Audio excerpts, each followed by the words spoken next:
I always say living for Jesus will cost you, and it should. Why? Well, it cost Jesus his life. A life truly dedicated to Jesus is compelled by love for him, characterized by sacrifice for him, and being content following him.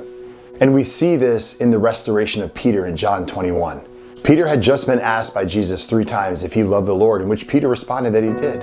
At the moment, Jesus helped Peter to understand what kind of love it was going to take to stay committed and faithful to the call. It was going to take a sacrificial and divine love. Jesus used the word agapao to describe the type of love. It's a love God has for his son and his people. It is the love Jesus expressed when he sacrificed his life for his sheep. It's a love that will cost. How do we know?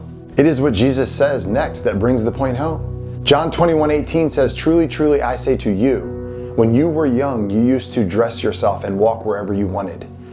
But when you are old, you will stretch out your hands and another will dress you and carry you where you do not want to go."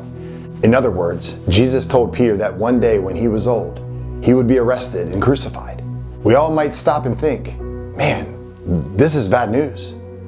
Why would Jesus tell him that? Maybe Jesus should have held back that news. No, it was important that Jesus told Peter the bad news. Peter needed to know the next time he got in a life or death situation, he would not deny his Lord. He needed to know that when he was captured, and when he was tied up, and his hands were stretched out, and he was nailed to that cross, he would glorify God.